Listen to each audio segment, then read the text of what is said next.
Well, I'd like to welcome you to our 150th TMIT Global Research Test Bed webinar.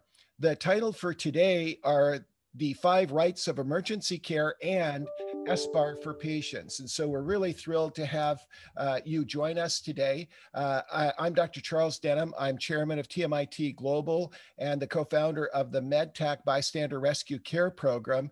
And it's a real thrill for us to think about the fact that this is month 150 that we have where we have been delivering this patient safety program.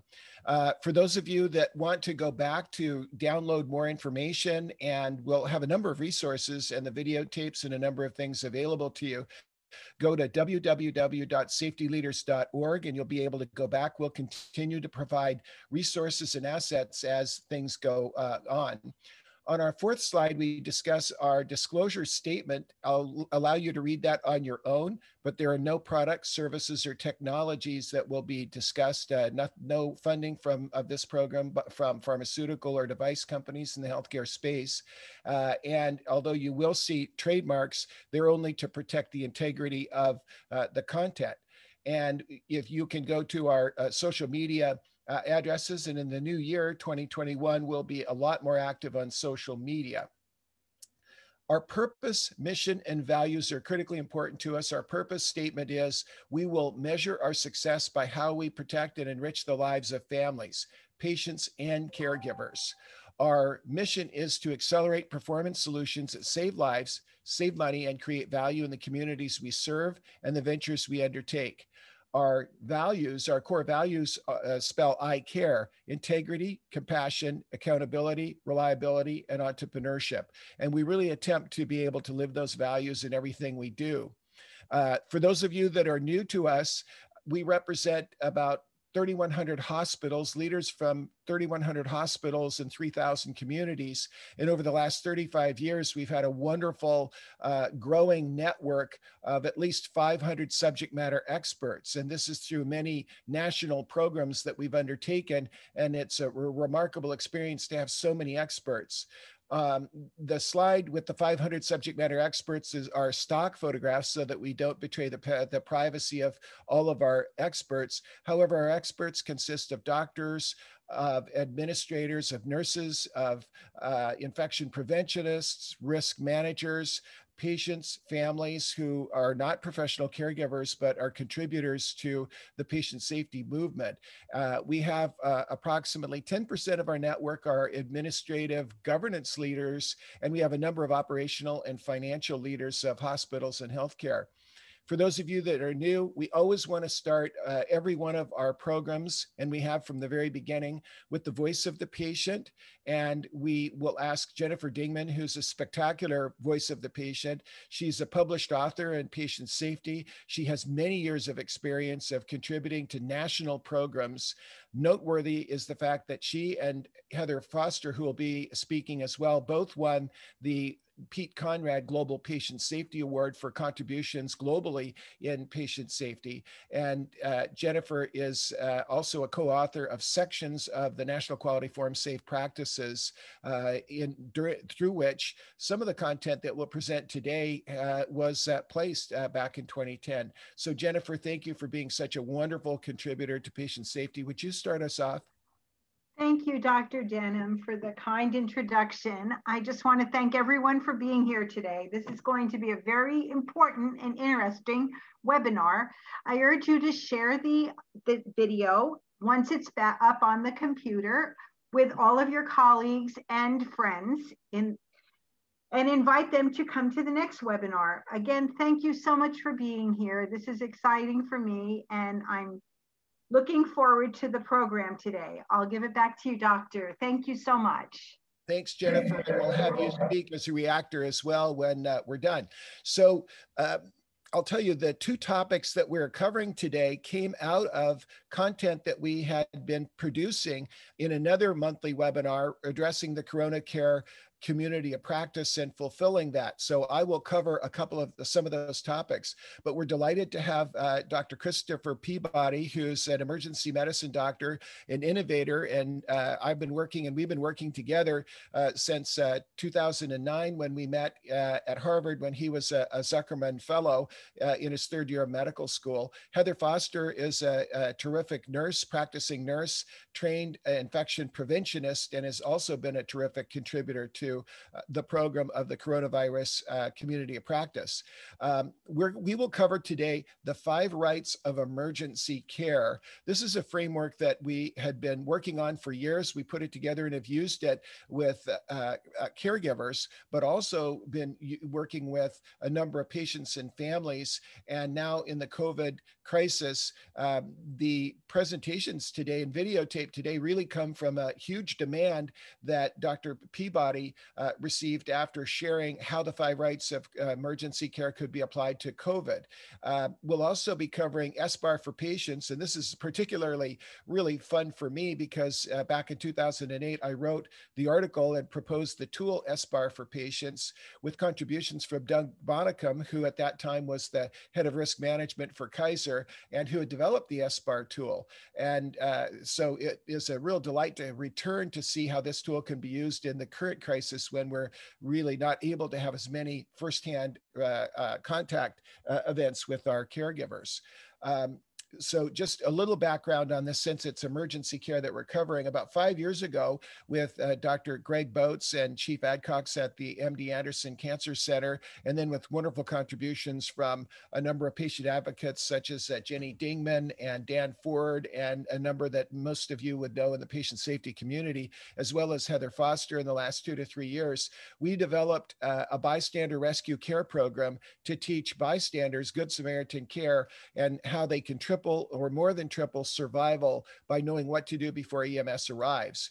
And what happened was we were asked by Campus Safety Magazine to write a series of articles. We have another one coming out here shortly in the next week.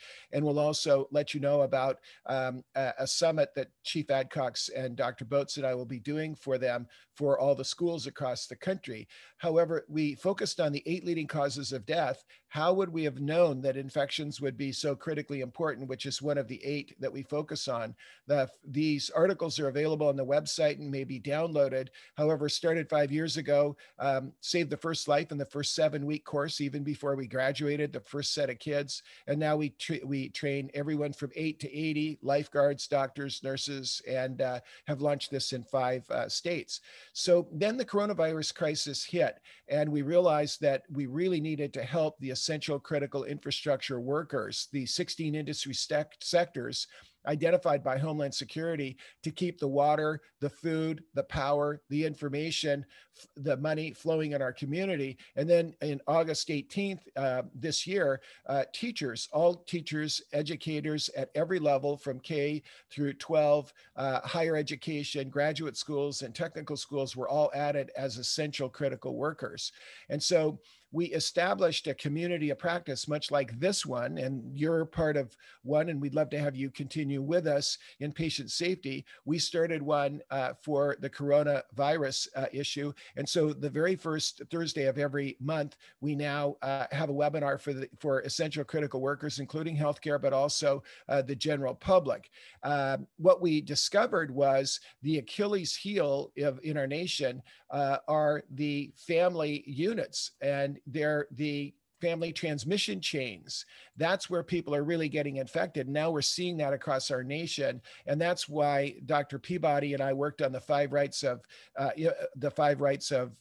emergency care applied to COVID, and why this webinar was requested by our professional caregivers. And we added SBAR to really kind of, they fit beautifully. So we found that if you save the families, you can save the worker.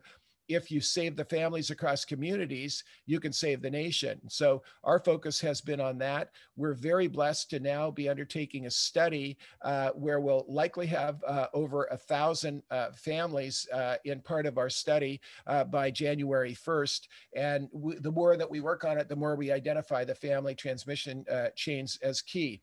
Now, let's talk about the 5 rights of emergency care. One of the video I'm going to shoot, Dr. Peabody is on duty today and wasn't able to be live, so we videotaped him, but we have Heather Foster to react, and as well as Jennifer Dingman. However, we want to draw your attention to our website and the 5 rights of emergency care as it is applied to the COVID situation is on our website, and we did not, for time, did not record that today. So you can go back and listen to how you would apply the 5 rights to the COVID environment. And Dr. Peabody did a terrific job on that. We have a number of short videos here in the basic area, and then we have a number of longer videos that are 90-minute produced webinars. So enough about that. Just so you know, we've covered over the last 5 months, we've covered a number, we've actually run about 10 webinars, but we covered a number of building blocks. And the one for December, which we hope you join us to, is to care for a family member at home. How does that apply to the 5 rights? Well, it turns out that rescue is critically important for your family, especially if your hospitals are overwhelmed. So just a couple of highlights. We covered coming home safely, and the hot zone, warm zone, and safe zone. I'm not going to go through that because today we're covering the topic we are, but we want you to go to our website. You can download the slides. You can watch the 90-minute webinar on coming home safely and protecting your family from the virus. Then we covered keeping your kids safe, and you saw likely in the news today that New York City is shutting down their schools again. We actually addressed the vulnerabilities that we have to assess in our family as well as in the community to make the right decision on what we'll do and how we'll behave in our community, because every family is different. We gave you the tools to cover that. The next one, we covered these 5 R's, and these 5 R's are of a family safety plan are readiness, response, rescue, recovery, and resilience. So today, the 5 rights of emergency care apply to rescuing a family member and what's key, as well as the SBAR tool. And so in that webinar, we cover each of these R's. We really hope that you will stay on long enough to submit to our anonymous survey on where you think your family is. We're hopeful to have 1,000 families in the study before the end of the year, as I said. And then the last webinar we covered templates and checklists that you could use for your family. And we're actually probably going to do an emergency webinar next week on how to be your family lifeguard during the holidays, because there's some tools you can use if you're getting together. But we covered a number of checklists there. And finally, in December, the December 3rd, we'll cover how to care for someone at home. And I really want to acknowledge Heather Foster for her terrific contribution to this one. When we saw what was happening in New York City, we thought that what is happening today was going to happen in April or May. So we prepared to teach families how to set up isolation rooms at home and go through the step-by-step approach of caring for someone who is sick. Well, it took longer than we thought. However, now we're prepared. So we have a number of checklists that we'll go through and a step-by-step process of taking care of someone in isolation at home. And this is taking family members. Many of you are caregivers, but if you get sick, does your family really know how to put on PPE and know how to take care of you if you have to be in isolation? Most don't. How do you handle your laundry? How will you handle disinfection? How will you separate the family? How will you manage airflow, because aerosol is such a big risk? So we'll cover those. And so enough about what's upcoming. That's December 3rd. Forgive me for kind of pitching those, but I think it's really important that we cover it. Now, the 5 rights for emergency care, I started working on this about 6 or 7 years ago, and Dr. Peabody's been a wonderful contributor, in addition to a number of emergency medicine doctors, on helping families and helping the general public know how could they actually pick the right provider. Where do they go? Is it better to go to the urgent care center, or maybe where their medical records already exist if they have chronic care? How can you help the doctors with the right diagnosis and having your medical records and your meds in a bag and a number of things?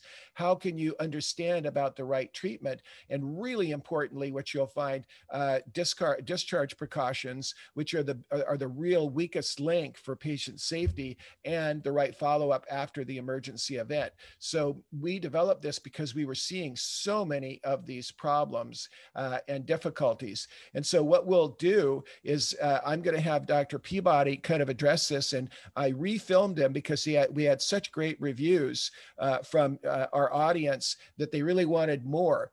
I just want to remind you that I'm not showing this video today. You can go back and watch it. It's fairly short. It's not very long. It's under 7 minutes, but Dr. Peabody actually applies the 5 rights to the COVID situation.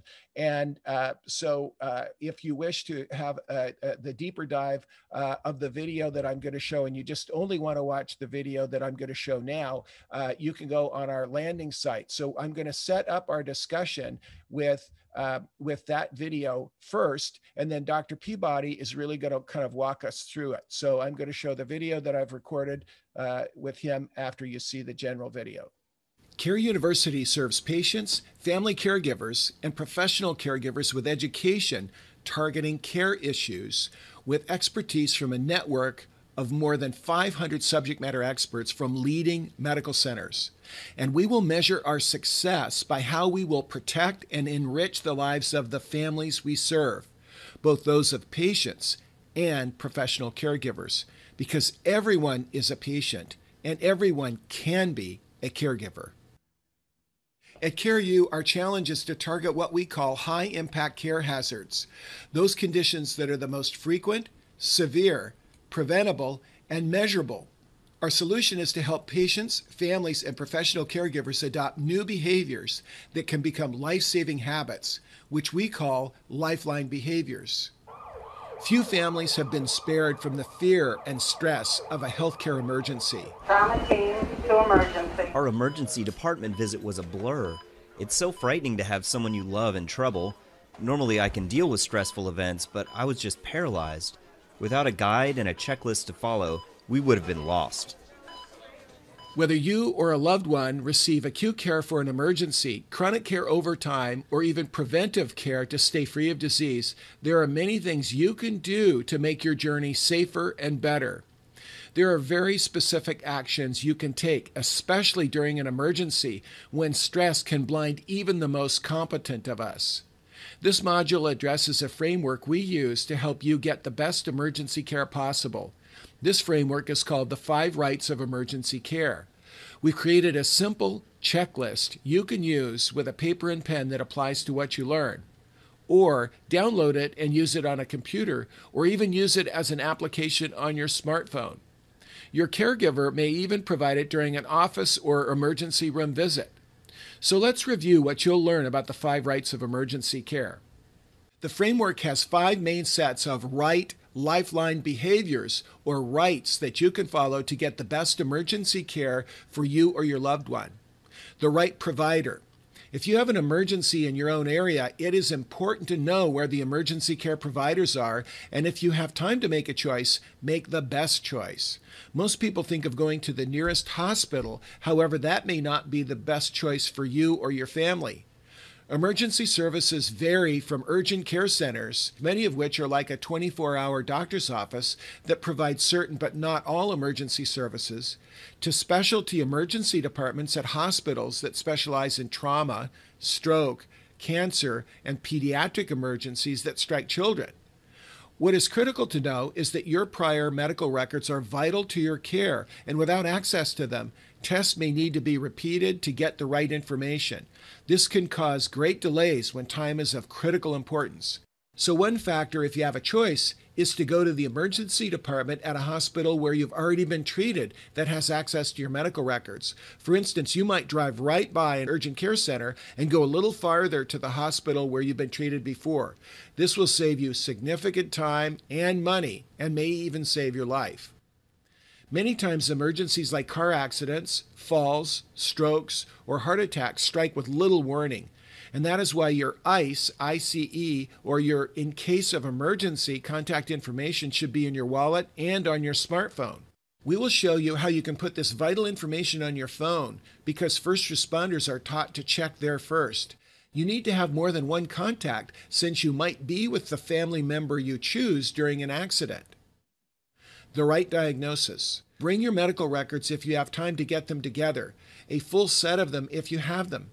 Anyone with a serious disease should have a set accessible at all times. Secondly, bring all your medications, including the over-the-counter medicines you regularly use, in a bag so that the doctor can see them. This should include vitamins and dietary supplements.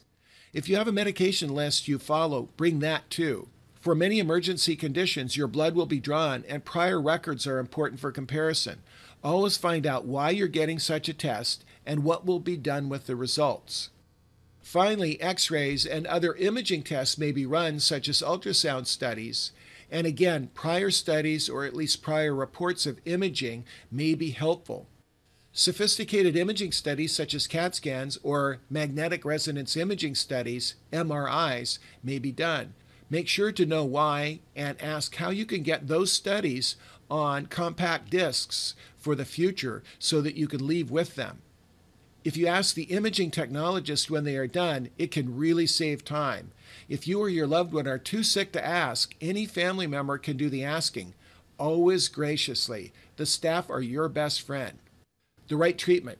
Shared decision-making is a way of working with patients and families that our best caregivers are trying to do. This means they are involving you and your preferences in the care that you or your loved one receive. So don't be afraid to ask questions and understand what the emergency department team are recommending for your care.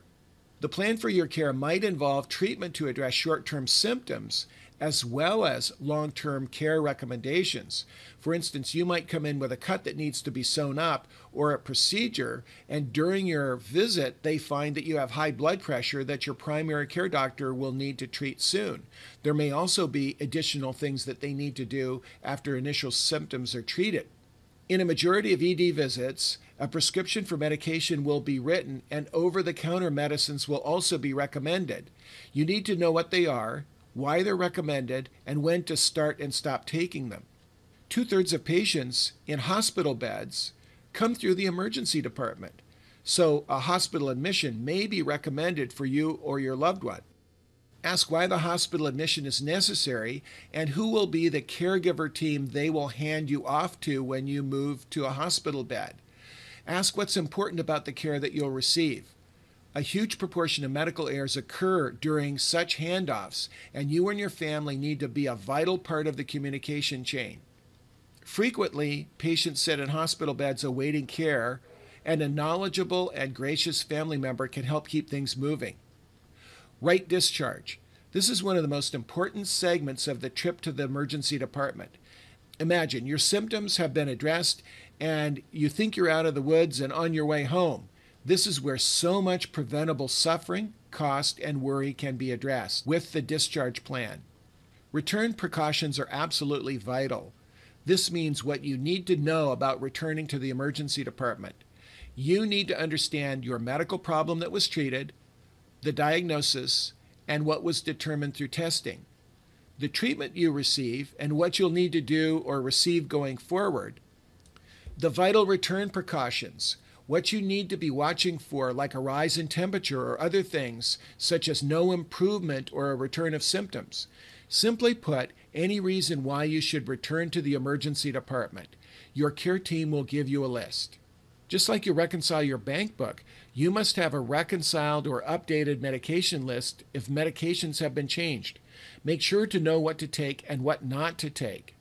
Understand your care plan, what you need to do after you leave so you can get better, the wound care, diet, and special treatment needs that need to be addressed, what to do, who to see, and what you will need to do when you see them.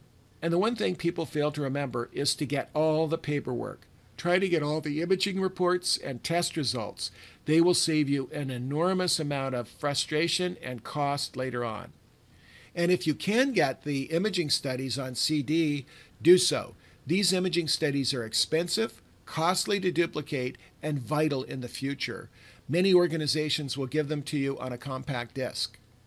At the end of an emergency department visit is the best time to get your records. You'll have a terrible time trying to get them later. The right follow-up. This starts with the regular caregivers or the primary caregivers you need to see an update regarding your emergency department visit. Do not presume that they will get the records from the hospital or the emergency department without you. If you bring them on your follow-up visit, you know they will have them. Update your home records, both with the emergency department records and whatever your regular doctors do in follow-up. Keep hard copies, and if you can, keep digital ones. And finally, emergency department visits often stimulate the need to see new doctors, specialists, or even get second opinions. And there are right ways to get them and many wrong ways to get these visits. Patients and families can play an enormously important role in getting the test and emergency department records to all of your doctors to get the best follow-up care possible. So now that you've been introduced to the 5 rights of emergency care framework, you can see how learning about new Lifeline behaviors can really have impact. Other Care U modules will help you along the way. Of special importance might be the 5 rights to your medical records and the trip to see a specialist, how to get a second opinion, and others. There is so much you can do by being engaged and working with your professional caregivers. God bless you on your journey. So, Top, thank you so much for taking time to help enhance and build on the concept of the 5 rights of emergency care. Now that we're in a very intense time and we know about a lot of the COVID-related issues, what are you seeing now that we need to be aware of as patient safety leaders regarding delayed diagnosis, misdiagnosis? What are the things you're seeing that we really need to be aware of? Well, there's a number of things, Chuck. I think it all stems from kind of communication. And the communication really has to do with the caregivers that join patients, especially in the emergency department. And what we're seeing is that the patients aren't allowed to have their caregiver present. A lot of times the triage nurse gets the information as best they can, and then the patient's caregivers is dismissed, and the patient comes back to the emergency department unaccompanied. And so a lot of times this information is transferred, critical information is transferred from the caregiver to the care team over the phone, and sometimes that's delayed. Sometimes we don't have the right medication list, so medication reconciliation is a big deal at the moment. We see patients that are reluctant to come to the emergency department and have, in certain cases, seen kind of delays in care. We've also seen that the effects of telemedicine is for primary care. And in particular, a couple of cases where in prenatal care, where blood pressures weren't able to be taken in the 3rd trimester because the visits were switched to video visits, and we didn't have accurate blood pressures on very critical patients. So we've seen some critical cases kind of fall through the cracks because of issues related to our national emergency. How about adverse drug events? What are you seeing a change in the kinds of adverse drug events that you would typically have seen previously and what you see today? I always want someone at the bedside with the patient that knows them better than I do.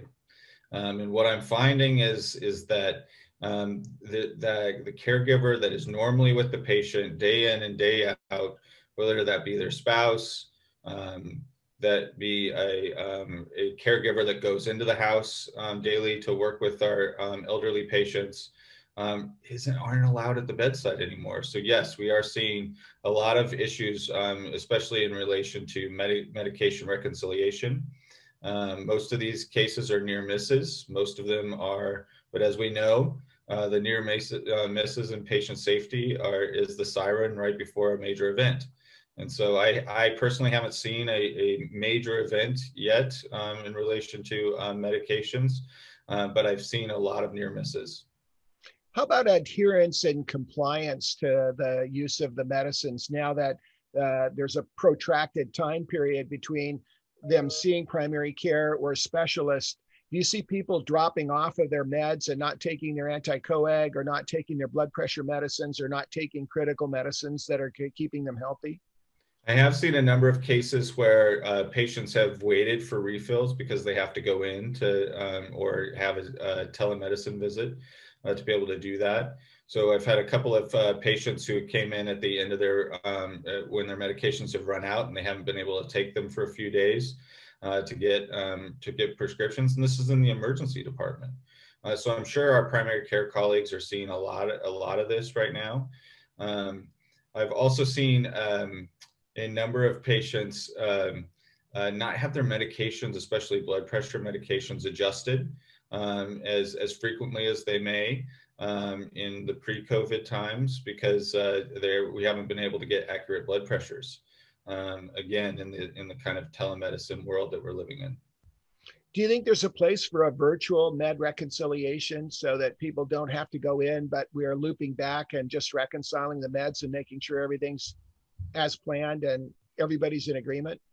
Well, absolutely. And I actually am a huge proponent of telemedicine and think that the access that it provides for patients is crucial in these times, and also moving forward. I think it's here to stay. I just think that there's certain aspects of it that that need to be ironed out.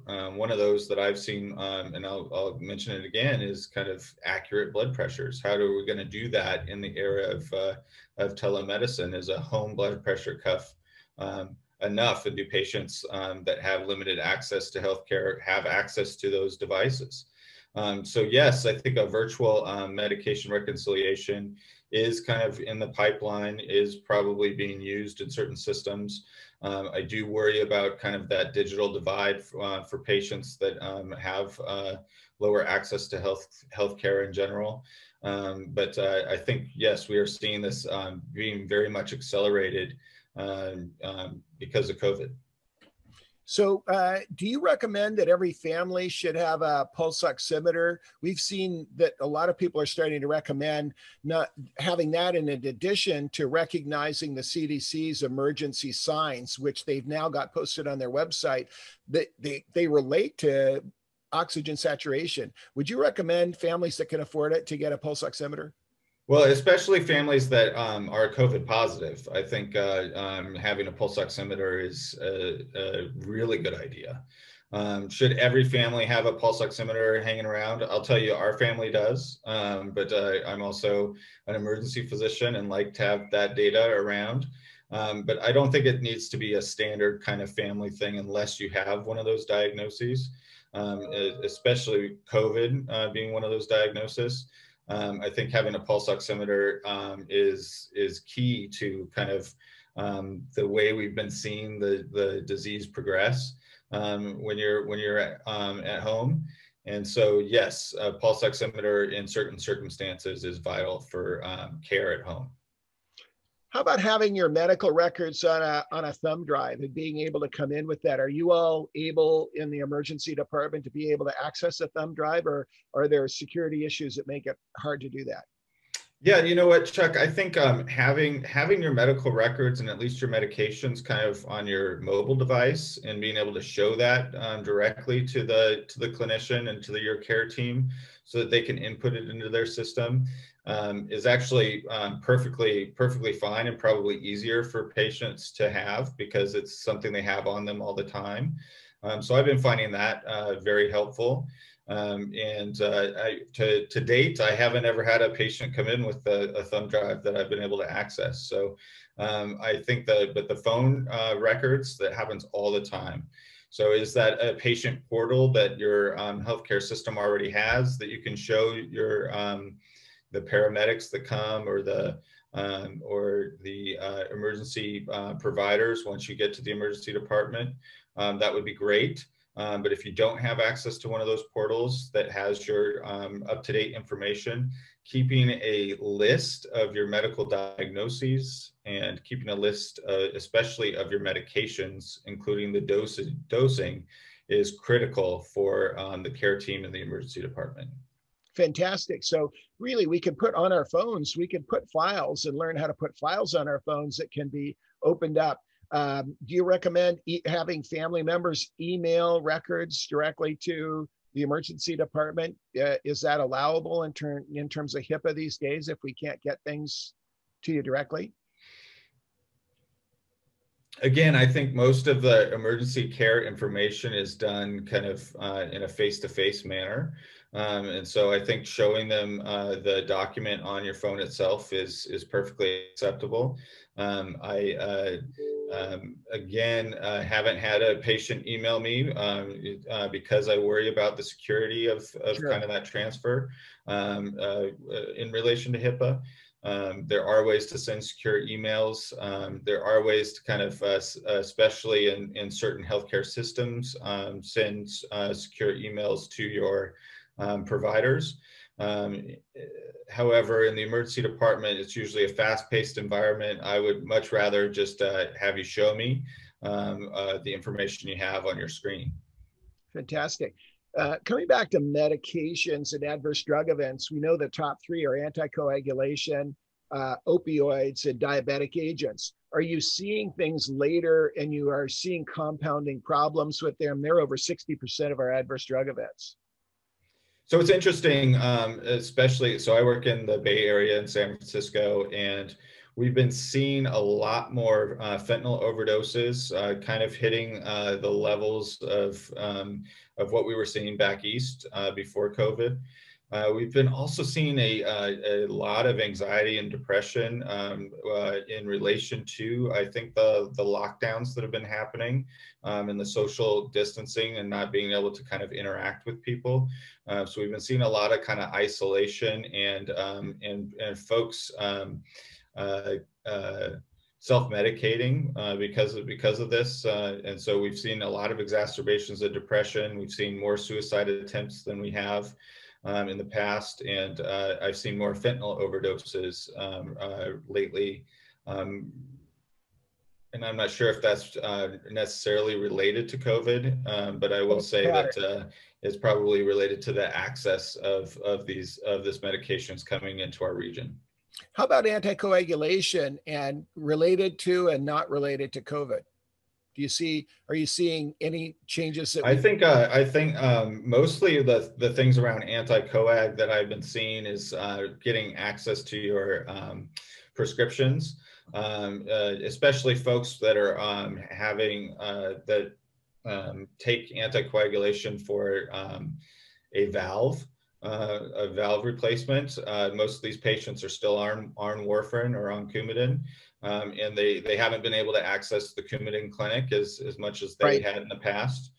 So we have been seeing some super therapeutic kind of warfarin levels come through the emergency department. We've been seeing basically the same amount of kind of head injuries and those things in relation to the NOACs. The novel anticoagulation agents. But as far as the errors that are around in anticoagulation are still present as they were before COVID. So we haven't seen really much change. So what about diabetic agents and diabetics? So we've been seeing a lot. I mean, I can't imagine how difficult and challenging it must be to kind of have your practice completely changed as a primary care physician. So I'm going to assume that there's been a number of changes within the management of diabetes, especially with, you may even have better access to health coaching now with telemedicine. But getting access to kind of patient records and getting glucose checks in the clinic, obviously patients don't have those type of access.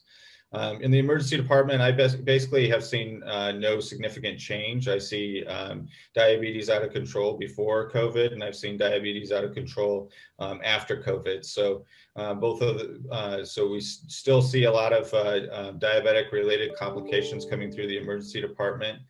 Perhaps some of them coming in a little later than they would have otherwise, but I've seen no real significant change there on the medication front. And how about with children? Are you seeing delayed diagnosis of appendicitis, asthma, and the various things that you're seeing in kids? Are you seeing a change in what families are doing with their kids?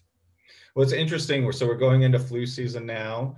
I've seen a significant decrease in the amount of kids that have been coming to the emergency department. And perhaps that's because of social distancing. Children aren't getting the amount of URIs that's triggering asthma exacerbations or something like that. I think, maybe early on in the pandemic, we saw exacerbations of asthma that waited a little too long. But I would say that now that the community is kind of opening back up and that people are trusting the kind of procedures that we have in the emergency department to keep people safe, I haven't seen that significant amount of delayed diagnosis in children, but I have seen the volume of children coming through the emergency department still being decreased. Dr. Peabody, you've done a fabulous job helping me articulate the 5 rights of emergency care. Can you apply the 5 rights as they pertain to children and teens? Absolutely. So I think with the COVID-19, knowing the 5 rights when you want to come to the emergency department is as important as it was beforehand. There are a few things that you should know about coming to the emergency department that is different in the COVID era. The first one is to know that if you need to come to the emergency department, please do. We want to see you and your loved one in the emergency department should they have a needed emergency. So what about the right provider? Chuck, the right provider for emergency care is crucial. You want to go to a place that has your records, knows your general history, or has contact with your primary care system. That was true before the pandemic and is true right now during COVID-19. You want to go to the emergency department that knows you. If that's not possible, go to the closest place that you can if it's a true emergency. And if it's an emergency where you have to call an ambulance, be aware that the ambulance will make those decisions for you and usually chooses the exact right place for the critical moment that you're facing. So what about the right diagnosis as it applies to children and teens? I think especially when it comes to teens and young adults, Chuck, is that they may have never been to the emergency department by themselves. And during COVID-19, it may be the first time that they go to the emergency department.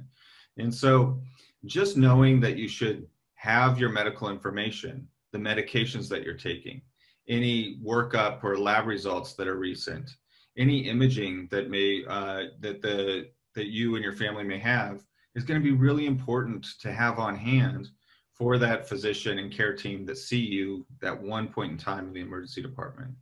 So I think this really pertains to teens that are just kind of learning what an emergency visit is like. So as we talk about the right diagnosis and we think about children and teens and maybe only one parent there, communication is going to be pretty vital, isn't it, as you think about the right treatment? Absolutely. So communication is always key in closing the loop is with your care team, knowing exactly what's going on. What I've found with COVID-19, and especially with parents that may not be able to be with their loved one, whether it be a teen that's coming alone, or if most places are only allowing one parent to come with their child. So we're using whatever means possible it is to close the loop with parents. And if that includes electronic media like FaceTime or text messaging, we'll do that. So you've made a great point in the 5 rights about the right discharge and return precautions. What's important as we think about these younger kids and young adults and teens? Emergency physicians and their care teams only see you at one point of time. And sometimes during that point of time, the right diagnosis may not have been come to. So you really want to know when to come back to the emergency department if things change. And so getting the right discharge instructions, closing that loop with your care team, going out and going home, it's actually one of the most crucial points of knowing what's going on in the emergency department. So the right discharge is probably out of the 5 rights, Chuck, I think that's the one where I would focus the majority of my time. And then finally, the right follow-up, that continuity of care back with the pediatrician and making sure that the flow of information can occur. And I would expect in COVID, that's even more challenging. Absolutely. As primary care visits have gone almost completely online, you want to be able to have your primary care access the information that was gained during that emergency department visit. And so knowing what that right follow-up is, asking the emergency physician and the emergency physician care or the emergency department care team while you're being discharged, hey, what should be my follow-up plan? And is there any information that's not going to be translated directly to my primary care team? And if there isn't, then come up with a plan on how to get that information back to your primary care group. Fantastic, Toph. You're always so helpful as we talk about emergency medicine and patient safety. This has been really helpful. Thank you, Chuck. And you know, if there's ever any other questions, I'm always happy to come back on. So this has been a good review of the 5 rights. What we did, most of us in medicine like to have things on paper. So we took the liberty of actually going through in detail the really key elements that were both in the video and a number of the topics that Toph covered. So on slide 44, the right provider, a lot of the key issues that were in the film. This gives you a chance to have something on paper to follow through. Same for the right diagnosis and the emphasis on the medical records, medications, bringing the medications in. I'm a radiation oncologist, cross-trained in radiology pretty extensively. I really obsess on making sure to get those images on CDs, get multiple copies, have some at home, but also because as a cancer doctor, we might get second or third opinions. We'd like to have those CDs to be able to share with others, also with orthopedics, really critical.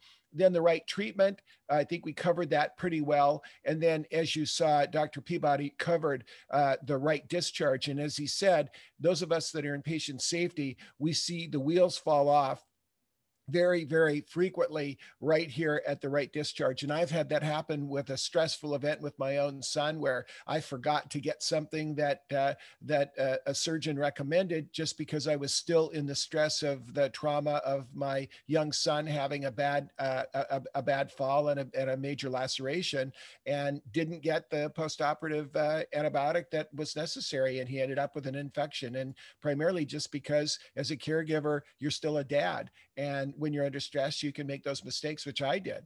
And then the right follow-up, this continuity of care is absolutely critical these days, especially in COVID.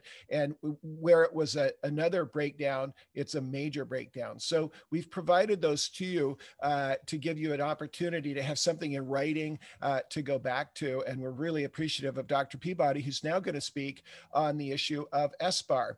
So to give you a quick background, Doug Bonacum, who has actually been on committees that I chaired at the NQF, spectacular risk management leader and engineer, and he was a young ensign on the submarine you see before you, and he described to us how he developed SBAR and why structured language was so critical. And at that time, you actually had to get certified to use the telephone because a young ensign might be on the bridge, there might be some issue, you might have to wake the captain, and they wanted you to really understand structured language to be able to get the critical points across, even though there was a major power gradient. Well, there could be no greater power gradient than between a nurse and a patient, or between a nurse and a doctor, or between a doctor and an administrator. So what he did was he came up with this tool called SBAR. And I thought it was such a great example of, and he was such a great example of a leader. I had the fun of writing a paper,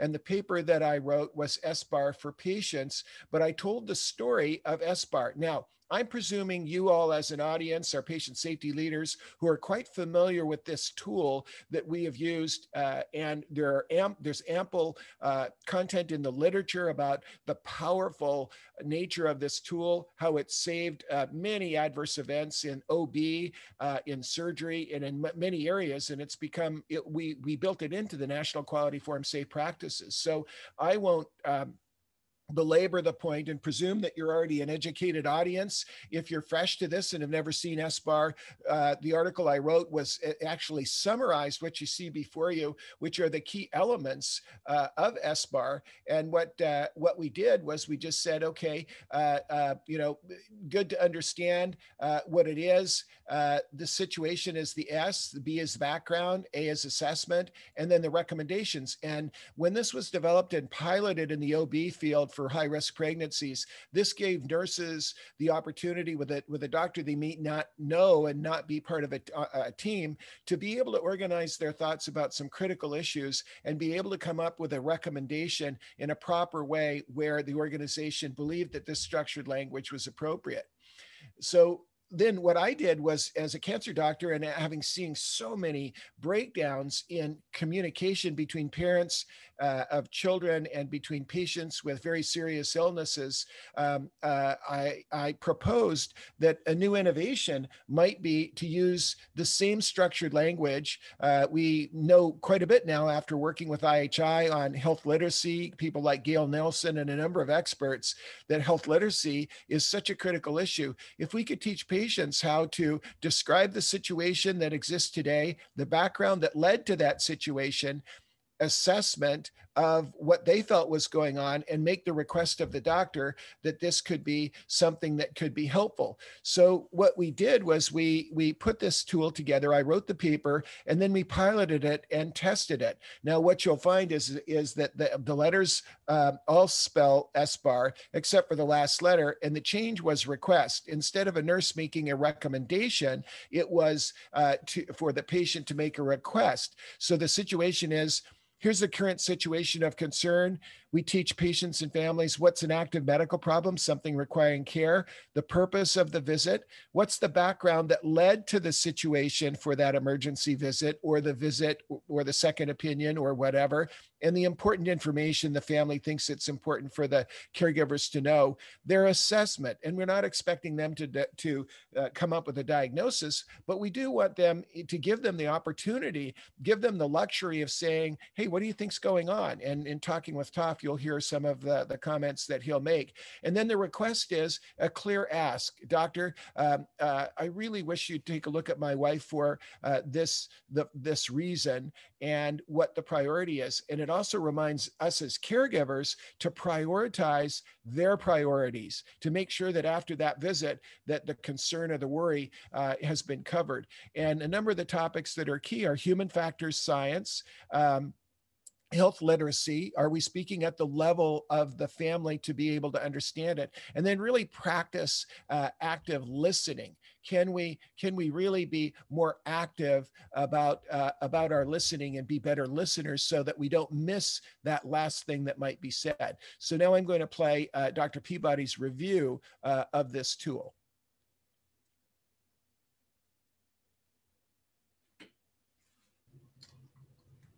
So Toph, the idea of SBAR, give us your thoughts about the original conventional tool of SBAR. So Chuck, I think anytime you have a structured way of communicating, it improves patient care. And so SBAR, when in the early 2000s, when we started to adopt this in healthcare, it really improved our communication. It improved our communication across specialties. When I'm talking to a consultant. It also improved multidisciplinary kind of conversations. So when I would speak to a nurse, or when a nurse would call me with a situation and give me the background and provide an assessment and a request or a recommendation, I knew how to kind of respond exactly in a closed loop kind of communication fashion.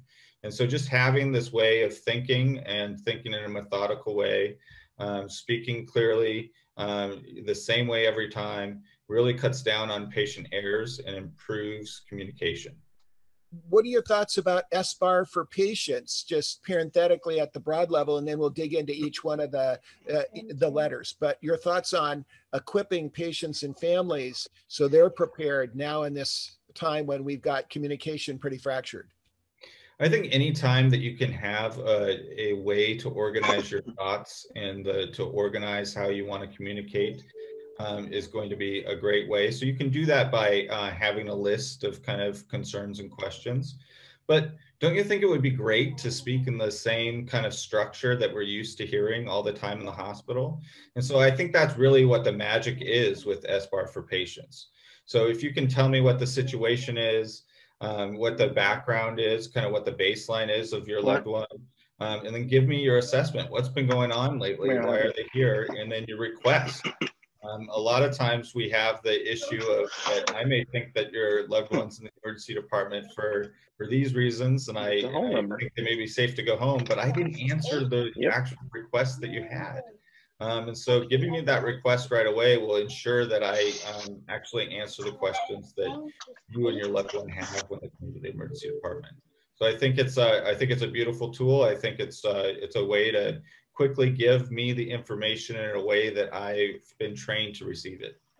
Fantastic.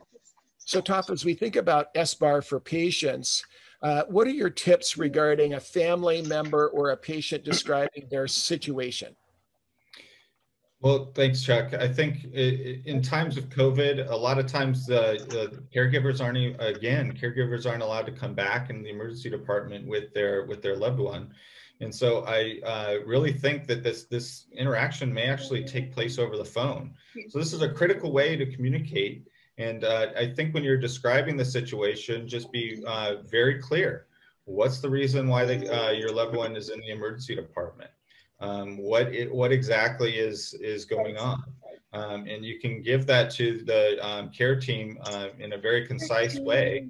By following SBAR and situations basically where you say, this is the reason why they're there. Right.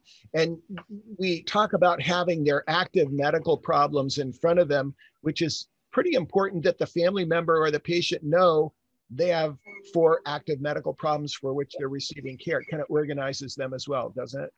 This is the way we talk to each other all the time in medicine. So we actually have a very prescribed way of describing a patient when we're talking back and forth and thinking through medical diagnoses. The medical history, the background, the active medical problems like diabetes, high blood pressure are always mentioned up front. And so for a caregiver to actually give me that information in that situation part of SBAR, and the upfront information, really is the way I like to receive information, because it's the way I receive information in the hospital about patients every day. So background, as we think about, so a patient and family has said, here's why I'm here, here's what's going on, and their active medical problems. How would you like them to communicate the background, what led up to that, the chronic issues and the past medical history that led up to that situation? So patients, caregivers, and loved ones are with them every single day, and they've been noticing things that have been going on that led up to an acute situation. I like to hear the timeline. When did you first notice something that was different? And just give me that timeline from the time it started to the critical moment for the reason why they're in the emergency department.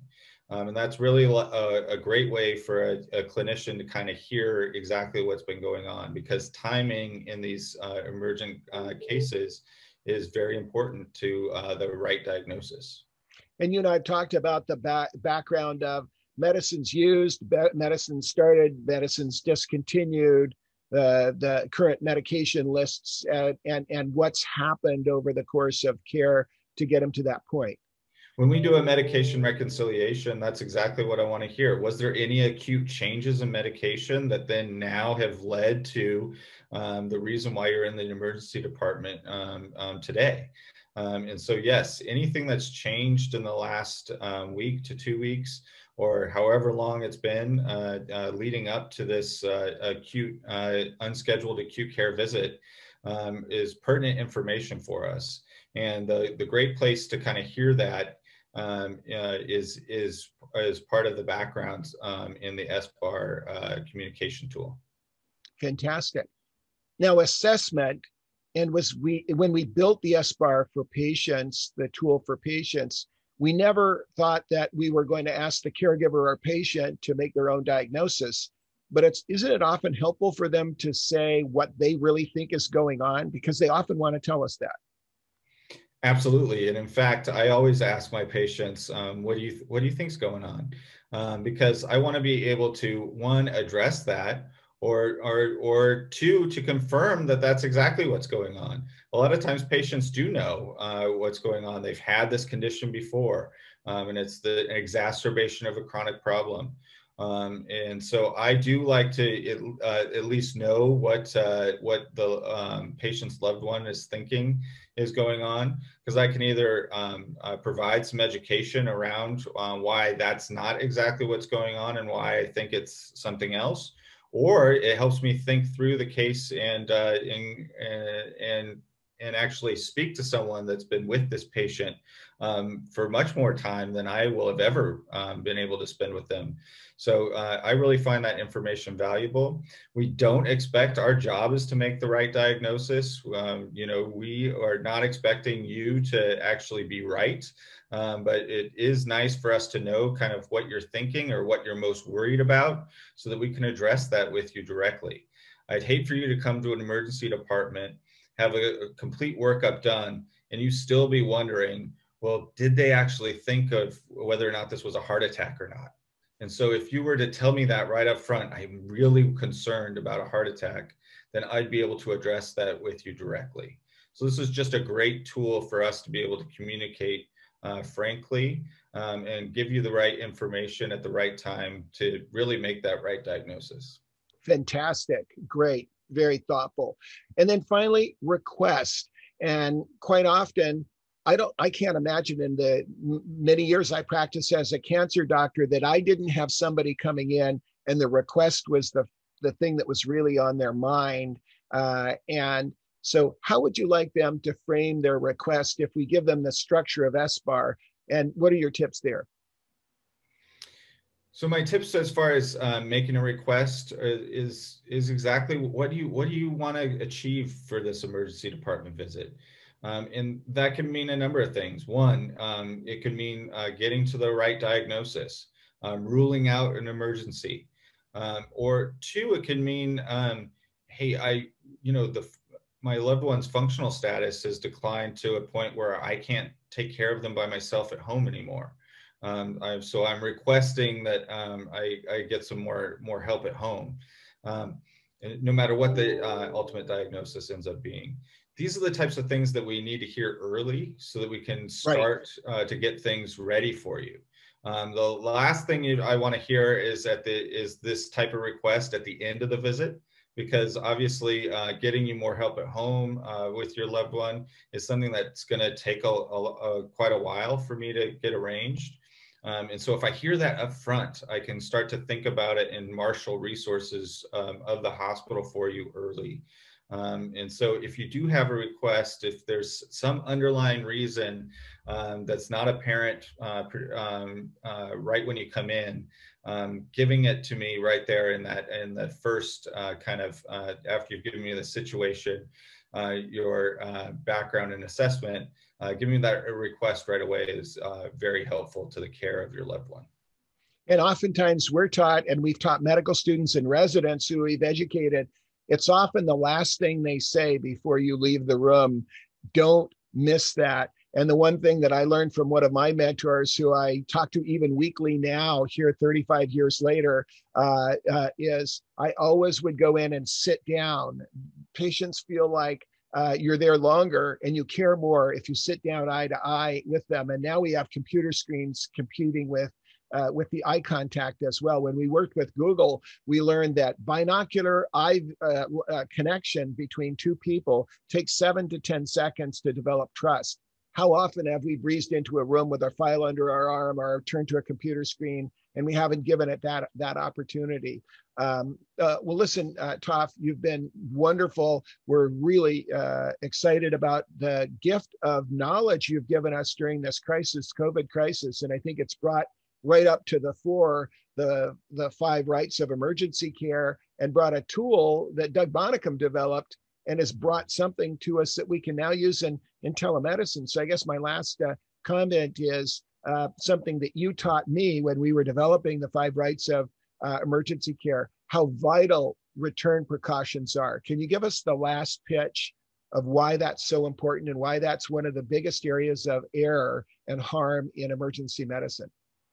So I think if your loved one's about to be discharged from the emergency department, especially during these times when it's not a face-to-face discharge, you're going to be most likely getting a call from the nurse who's going to go over the discharge instructions with you.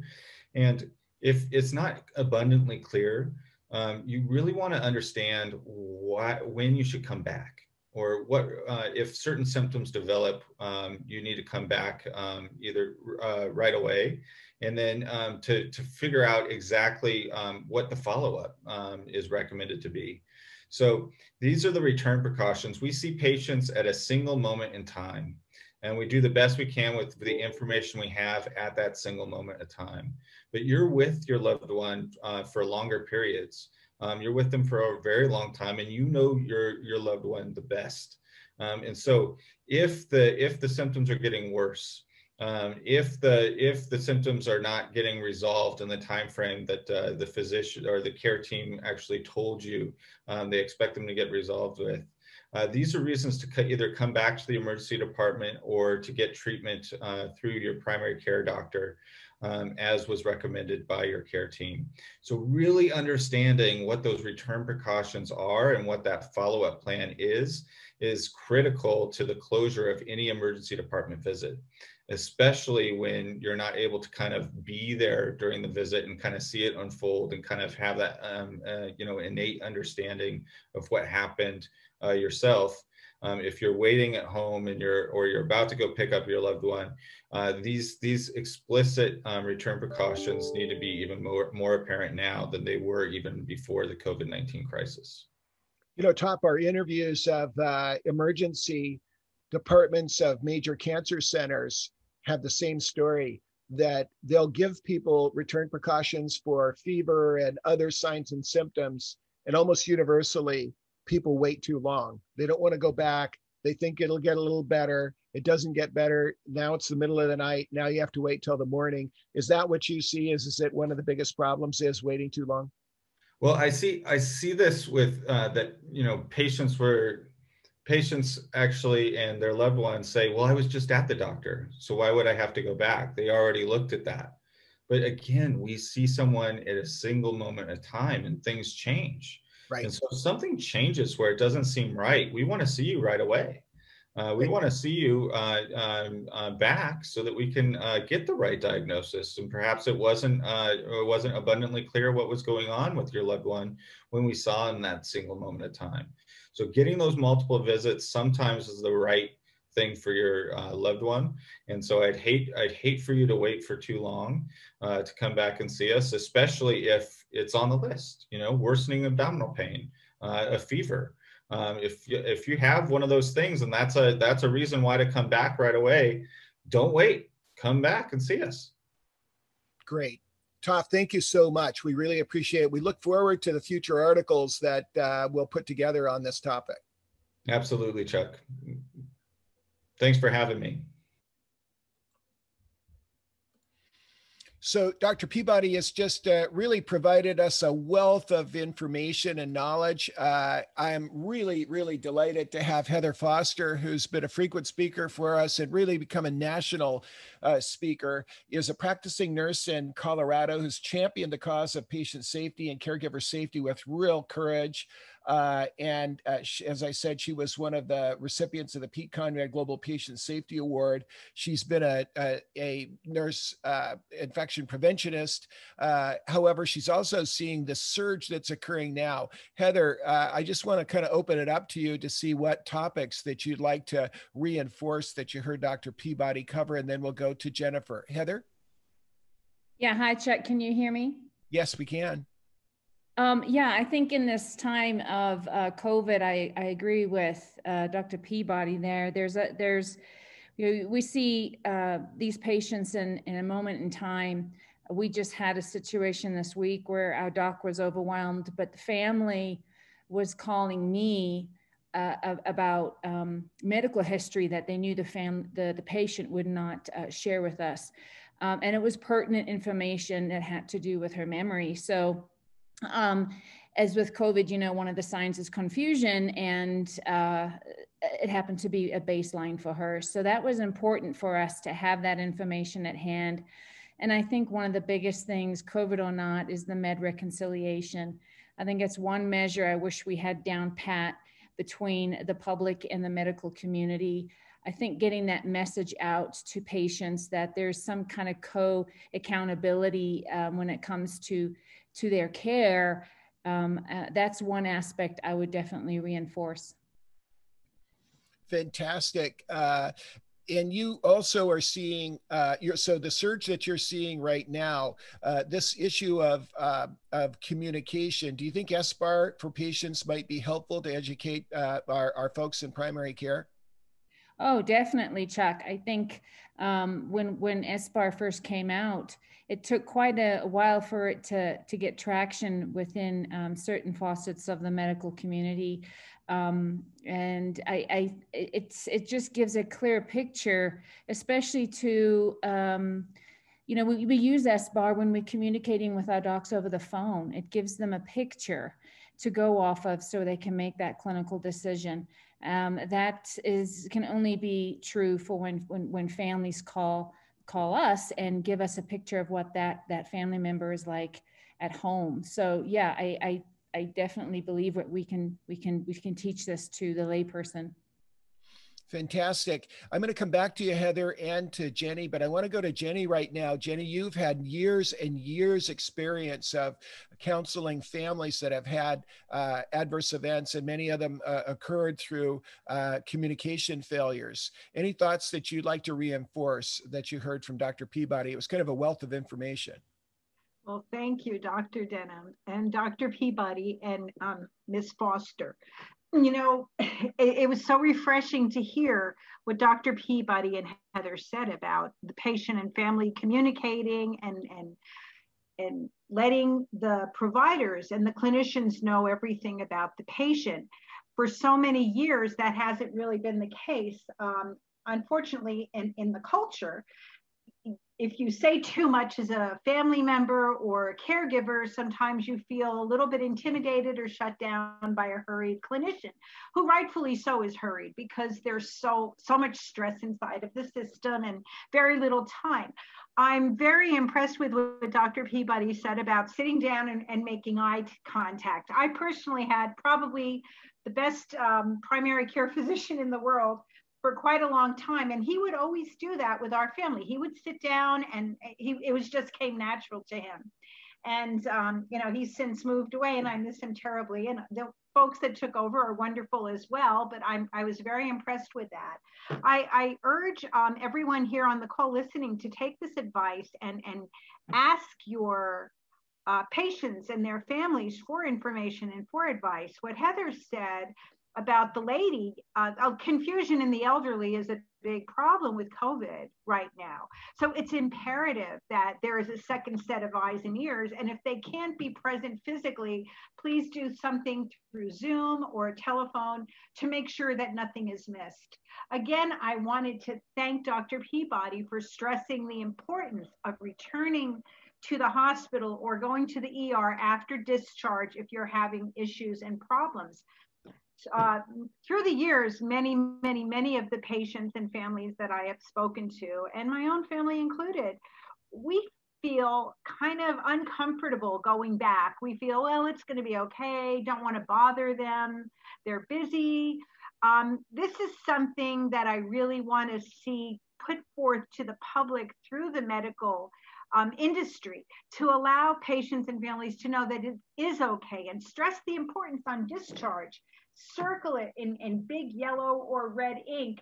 You know, if this and this happens, please call us. You're not bothering us. Please, it'll make everything better in the future. And that way things won't slip through the cracks.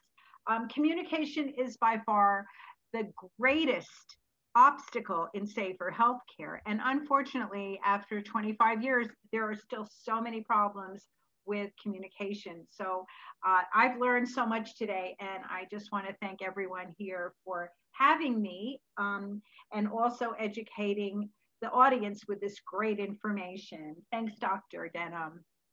Well, thank you, Jennifer. And I'm going to come back to you here in a minute. What we wanted to do is make sure that everybody on the call would respond to our survey. And those that are watching this in the future, we will be reporting. Our goal is to have 1,000 families that we have studied regarding the Family Health Safety Plan. So we have a survey that we would like you to take.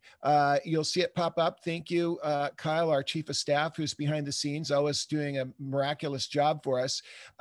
And what we're doing is if you've already responded to the survey, let us know. It's okay to respond again because we like to capture more data and see how things have evolved. But we're asking the question, my family is ready to take care of a loved one with coronavirus in our home on a scale of 1 to 10. 10 very strongly agree, 1 very strongly disagree. And because we're using Zoom today, we won't have free text entry questions. So all you have is really 5 questions. The first one is readiness. Are you ready to take care of someone at home? Response. The second question is, my family knows what actions to take if a loved one becomes infected. And this also includes if your loved one is exposed, because some of the work that we're doing is we're walking people through on a plan. Okay, here's if you're exposed. Most people don't know what a close contact is. And a close contact has been redefined by CDC now to be within 6 feet for an aggregate or an accumulated amount of 15 minutes over 24 hours. They found in prisons and in other scenarios that people might be with 3 or 4 minutes within 6 feet of someone, but when you add them up over a 24-hour period, they actually got the disease. So, and the second is close contact, hug, kiss, whatever. You don't have to be 15 minutes if you've had close contact with a COVID positive patient. The third is utensils. If you've used serving utensils or used cooking materials that a COVID positive patient has had. And then the final one is if you have detected that someone has coughed on you, you believe that droplets have landed on you with somebody who is COVID positive, you are now in the CDC close contact and you should likely be in quarantine. So important to know how to respond. Rescue, which we covered today, is, and it's so critical, the CDC's also posted emergency signs, the emergency signs that would cause you to want to go in immediately: bluish lips, shortness of breath, and a number of them. Make sure to be familiar with those, and we cover them in our other webinars. And then recovery, many people really need help to return to whatever the new normal is. And we have a lot of long haulers, and we have people that really just need to get back to work, play, or worship, but they really need help along the way. Not everybody bounces back.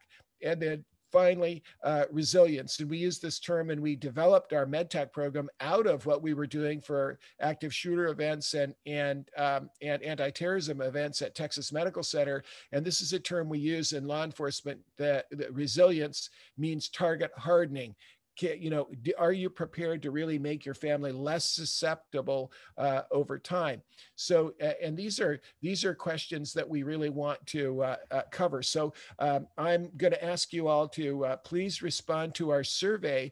And I'd like to come back to, and I'm just going to back the slides up here, back up to Heather. And Heather, what tips do you have for families that are regarding the quarantine issue or the isolation issue? You did a spectacular job of helping us with our future webinar, which will be December 3rd, on caring for somebody sick at home. There's almost no education out there on what to do if you're exposed or if you're having to care for anyone. Any tips that you want to give us that kind of leads us to think about that webinar on December 3rd? Can you hear me? Yes, we can. I think this week, I so wanted to go crazy with some of our checklists that we've created as I was discharging COVID positive patients to the home setting. Chuck, I think there's a lot that we can still be doing to disseminate this information we have to communities, both urban and rural.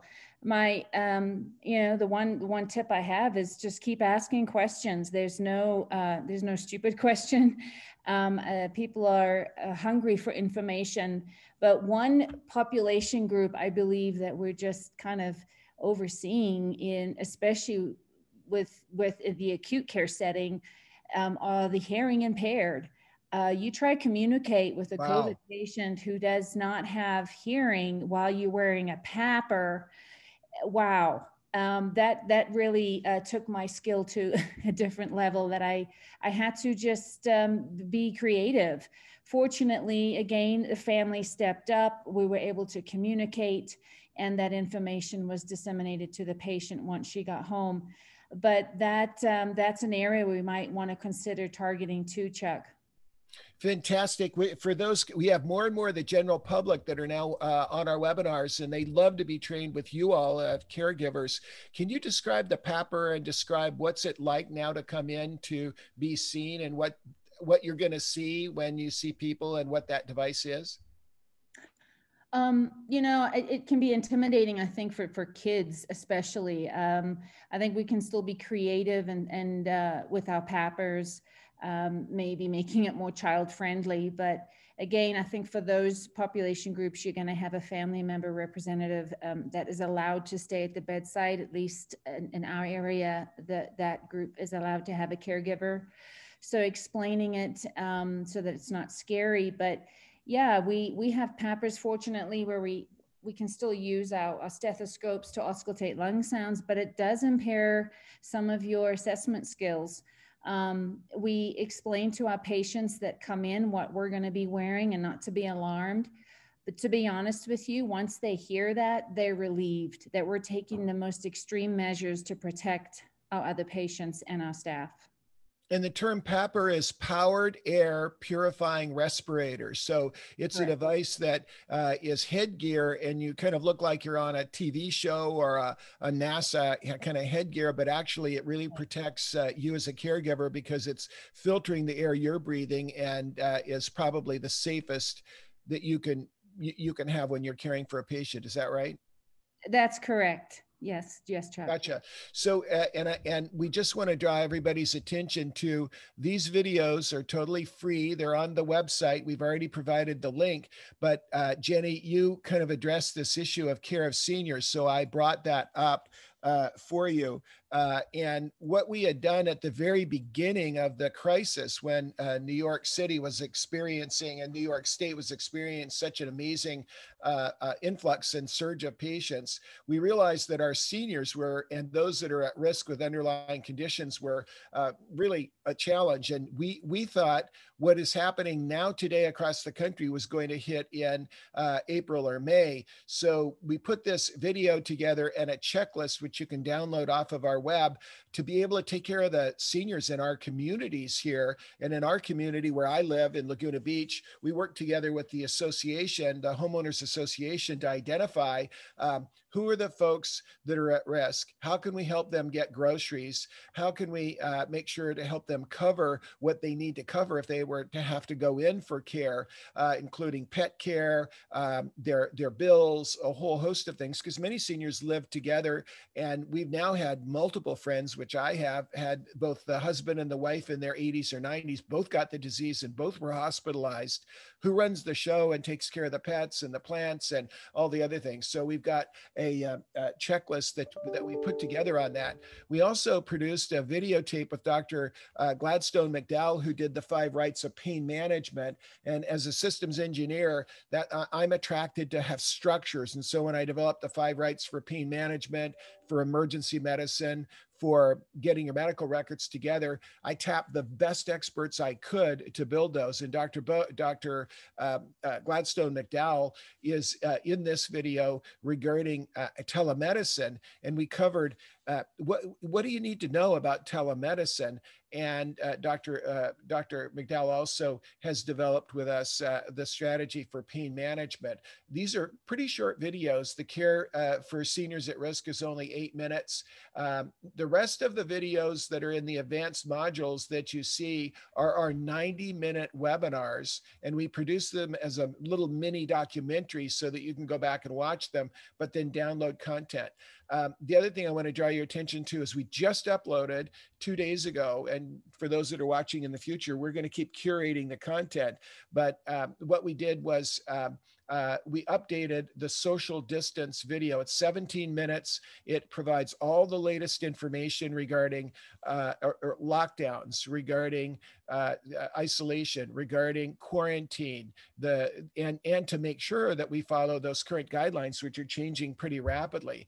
We produced, this is the long video, and it really has the science behind masks. And we've, as of in the next 3 to 4 days, we will be posting a 15-page article that we wrote that actually cites all of the science that and follows it's a transcript of this video, but and many of us like to read, many of us like to watch videos, many of us like both. I like to have written material that I can mark up when I'm watching a video. That's how I read audible books and mark up the hard copy. So we've created masks, the science of success, a survive and thrive guide with Dr. Boats and a number of other authors that actually cite the latest science of the power of masks and why probably a good American-made medical grade surgical mask is probably the best option, because we don't, in the public, have the same opportunity that you do,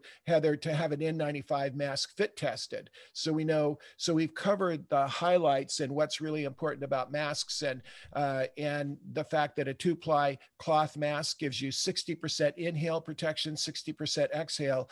But if you get a good quality disposable surgical mask, it's 95% exhale and 75% inhale, and probably our best choice for those of us in the public. We also cover hand washing and the critical issue regarding disinfection. We are going to be producing a webinar and a video on protecting your family on a budget. We've had so many people lose their jobs, be laid off, and are really trying to figure out, now I've only got so much money for food. Do I really pay for masks? Do I buy disinfectants? And so we're going to kind of cover what are the most efficient and effective ways, and efficient meaning the least costly ways of protecting your family. We'll also be producing a video here, a webinar on how to protect your family through the holidays. We've had a big demand from our audience on that as well. Cleaning high contact surfaces, really critical that everybody recognize the fact that there was a lot of misinformation that was disseminated on the web that said, oh, don't worry about the contact surfaces anymore. The CDC has changed its guidelines. Well, that turned out to be total misinformation. The CDC had never changed their original guidelines that said, although not a major source of infection, an area that we need to be aware of. And so this video is actually a combination of the New England Journal of Medicine article and a Lancet article, which actually complement each other regarding the life expectancy of viable virus on surfaces. And critical to know that the hard surfaces, it tends to last longer on those surfaces. So we don't want to underplay disinfecting these high contact surfaces, especially, Heather, I'll come back to you here in just a minute as we wrap up on our putting our isolation rooms together. We also put the video together on how to put a family safety plan together. This will be updated. And if you wanted to watch the short video of Dr. Peabody, here's the 6-minute version of the COVID content that you heard, but not everybody's going to want to rewatch this 90-minute webinar. So if you want to watch Dr. Peabody, who did a spectacular job, and he's on duty, but texted me during this webinar, I told him what a great job he had done.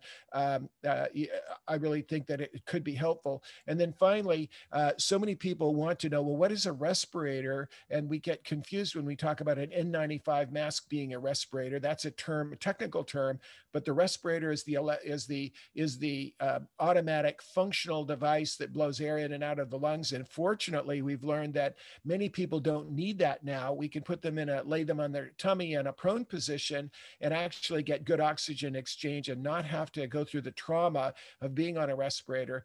But we also address the concept of Ecmo, which is really the artificial lung. It is the most sophisticated thing we can do.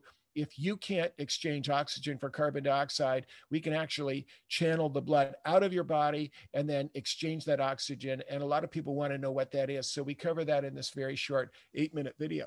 So 2 minutes left. Heather, I would love for you just to kind of address the critical issues that, and the highlights of what you think is important about caring for people at home. As a nurse preventionist, we're really love the fact that we have you helping us with this.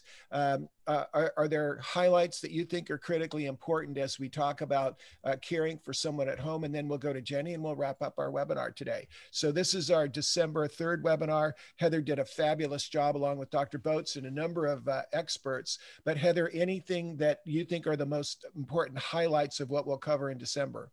And this is December 3rd. Sure, Chuck. I think, again, every area is going to have it a little differently. I think one of the frustrations I'm experiencing down here are a large portion of some of the Native American population not wanting to take care of their COVID family members in the home setting.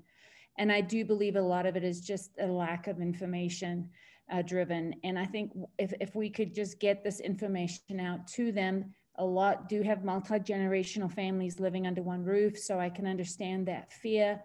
However, there are some that are really just wanting to do the right thing. So once the information is at hand, I think they can see that this is doable. When I discharge some patients, the number one concern is, how do I protect my other family members? So the issue of isolation versus quarantine, and what does that look like? These checklists that we've created are a direct answer to that need. So I think come December, I'd love to be able to get this out globally, internationally, whatever it's going to take, so that people can just maybe relax a little bit. And I agree with Dr. Peabody. One of the biggest things we're seeing down here is the self-medicating. I think if we can just try help ease that anxiety with information, this is doable. Well, thank you, Heather. And you are so dedicated. And I remember when we built these checklists, you'd have to put me on hold, but I could hear you, or not on hold, but I could hear you. And you were so gracious and kind to your patients and families. It just warmed my heart to be part of the brotherhood and sisterhood of caregivers like you. So you are just spectacular, and we really appreciate it. And Jenny, we're going to give you the last word. God bless all of you. And we want to remind everybody that we're in December, the December webinar of this series, of this community of practice, is going to be on end of life care, and really some neat things about the things we can do in patient safety for end of life to make the experience terrific. Doctor that was referred to us by Dr. Jean Huddleston and in her collaborative. So just, I think you're really going to enjoy it, Dr. Jenick.